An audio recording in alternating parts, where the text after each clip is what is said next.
Hello दोस्तों, Hindi university channel में आपका फिर से स्वागत है। आज मैं लेकर आया हूँ एसआई भर्ती सीईटी के जो बच्चे तैयारी कर रहे हैं उनके लिए विशेष रूप से कर्मधारय समास। आपको लगता है मैं वीडियो बहुत छोटे बनाता हूँ, आपको ऐसे लगता है बहुत छोटा वीडियो सर, इतना समय क्या होता है 5 मिनट में। स्टूडेंट्स की कैपेसिटी आज पढ़ने की 5 मिनट रही है, 5 मिनट के बाद दूसरी चीज चाहता है, लेकिन इस वीडियो को भी बहुत सारे लोग देख करके नेग्लेक्ट कर देते हैं। आपको लगता है कि मैं जो पढ़ा रहा हूं हो सकता है नए स्टूडेंट को समझ में आना, मुझे लगता है बहुत कठिन है, मुझे भी नहीं आया था, लेकिन आप वीडियो देख करके आप ऐसा महसूस कर सकते हैं कि जो उदाहरण दिए जा रहे हैं वो कहीं न कहीं परीक्षाओं में आए हैं। वो उदाहरण आपको पूरे समाज को स्पष्ट कर लेंगे, आप समझने में आपको उसमें बहुत भूमिका रहेगी। इसलिए जो भी आप समास पढ़ते हैं या जो भी मेरे वीडियो है बहुत शॉर्ट है बट आपके लिए बहुत लाभदायक है। आज मैं कर्मधारय समास को लेकर आया हूं। कर्मधारय समास मूलतः तत्पुरुष का ही भाग है, इसको कर्मधारय तत्पुरुष समास भी कह सकते हैं। इसके अंदर 2 शब्द होंगे और जैसे तत्पुरुष में दूसरा पद प्रधान है, इसमें भी दूसरा पद प्रधान है। 2 शब्दों के बीच में पहला शब्द दूसरे की या तो विशेषता बताएगा या उसकी उपमा बताएगा या उसके रूपक को आगे बढ़ाएगा या समानता बताने की कोशिश करेगा। ऐसे 2-3 शब्द है, ऐसे 2-3 उसके पार्ट है जिससे आप पूरा इस समास को पढ़ सकते हैं। एक ध्यान और रखना है कि शब्द लंबा होगा, केवल 2-3 वर्णों से पूरा शब्द नहीं बनेगा। ये छोटी छोटी जानकारी जो एकदम नए पढ़ रहे स्टूडेंट उनके लिए। इसमें कहीं न कहीं बहुब्री समास भी आ सकता है, आएगा कभी कभी। विशेषकर जो फर्स्ट ग्रेड कॉलेज लेक्चर के स्टूडेंट्स हैं उनको थोड़ा सा उसमें कौन सा विशेष्य विशेषण है या विशेषण विशेष्य है, उपमा उपमेय या उपमेय उपमेय है, रूपक है या क्या है, ये भी पूछा जा सकता है। लेकिन जो सेकंड ग्रेड एसआई सीईटी की तैयारी कर रहे हैं उसमें इतना नहीं है। तो क्या क्या चीजें ध्यान रखनी है? विशेष्य विशेषण किस में पाया जाता है? कर्मधारय में। उपमेय उपमान किस में पाया जाता है? कर्मधारय में। रूपक अलंकार का प्रयोग कहां होता है? कर्मधारय में। समानता कहां दिखाई जाती है? कर्मधारय में। इसलिए लिखा दूसरे पद का अर्थ प्रधान होता है। दूसरा पद प्रधान हो मतलब पद देखते प्रधान, ऐसा नहीं, उसका भावार्थ क्या निकलता है वो प्रधान होता है। इसमें विशेष्य विशेषण विशेष्य, इसको उल्टा कर सकते हैं, विशेष्य विशेषण उपमेय उपमान आदि का प्रयोग होता है। क्या होता है विशेषण? जिन शब्दों से विशेषता बताई जाती है वो विशेषण है, जिनकी बताई जाती है वो विशेष्य है, जिनसे तुलना की जाती है, जिनसे तुलना की जाती है वो उपमान है, जिसकी की जाती है वो उपमेय है।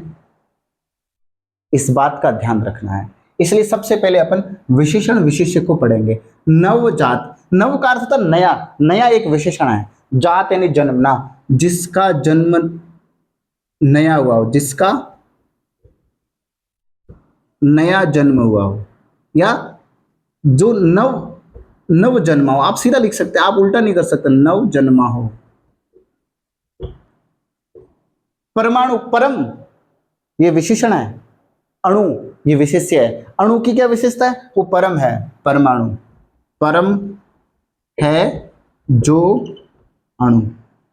नीलोत्पल, जितने भी रंगों के नाम आते हैं वो सभी आप कर्मधारय में कर लीजिए।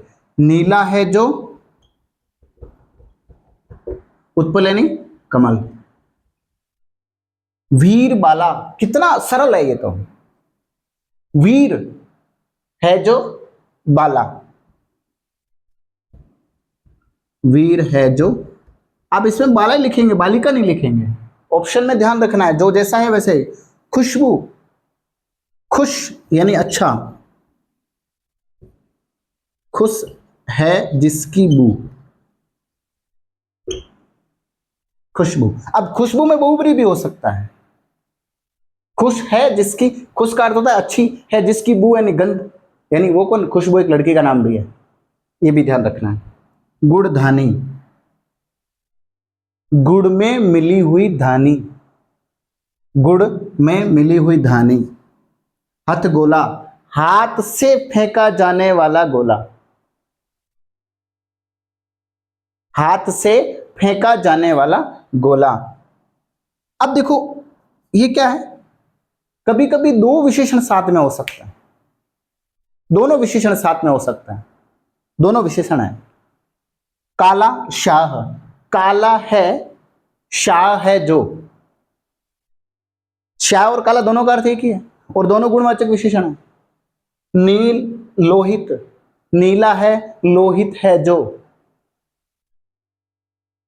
फिर उपमेय उपमान, राजा है, ऋषि है जो। राजा भी है और ऋषि भी है, राज ऋषि यानी कौन, जनक। तो राज ऋषि में आप बहुब्री भी कर सकते हैं, जनक। ऋषिराज, ऋषियों में राजा, ऋषियों में राजा। अब आप अधिकरण मत करना मैं पेपर, क्योंकि ऋषि क्या है, उसकी उपमा है। ऋषि क्या है, उसकी उपमा है। किसकी उपमा कर रहे हैं, राजा की।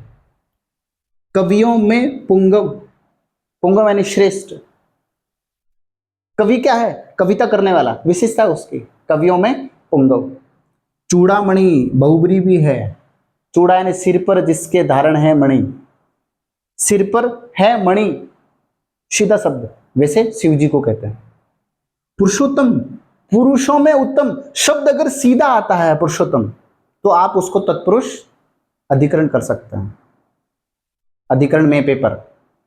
लेकिन मर्यादा पुरुषोत्तम शब्द आता है तो वो राम के लिए उपयोग किया है, तो आप बहुब्री करेंगे। और सीधा प्रश्न आता है तो आप उसमें, वो पुरुषोत्तम है, सीधा आ गया, तो आप इसके अंदर कर्मधारय करेंगे। कर कमल, कर रूपी कमल या कमल रूपी कर,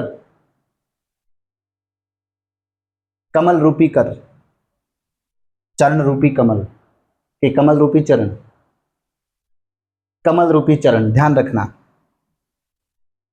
विशिष्य विशेषण है, यहां क्या था, विशेषण विशेषण, यहां क्या है, उल्टा है, विशेष्य विशेषण है। कमल नयन,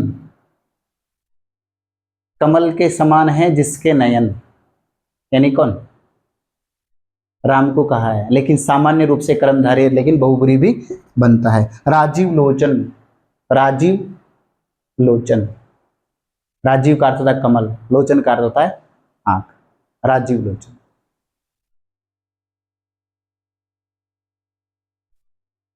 नर शार्दुल, रूपक अलंकार है, नर रूपी शेर शार्दुल, नर शार्दुल। आप वाक्य में प्रयोग करना, दो चीज ध्यान रखना इसके अंदर, बहुब्री भी बनेगा, तत्पुरुष भी होगा और कर्मधारय होगा। लेकिन ध्यान दो चीजें रखनी है कि कहीं या तो विशेषता होगी या विशेषण होगा, उपमेय होगा या उपमान होगा, ये ध्यान रखना है। और वाक्य में प्रयोग के बाद में नीचे अगर अंडरलाइन आ जाती है तो पूरे वाक्य में क्या पूछना चाह रहा है, मर्यादा पुरुषोत्तम श्री राम, तो मर्यादा पुरुषोत्तम शब्द किसके लिए आया है, मर्यादा पुरुषोत्तम ने धनुष उठाया, ये मर्यादा पुरुषोत्तम का अर्थ क्या है, बहुब्री यानी राम है। ये ऐसे उस वाक्य के अंदर आप उसको पढ़ करके वाक्य में प्रयोग किस और पूछना क्या चाह रहा है उसके अनुसार आप कर सकते हैं।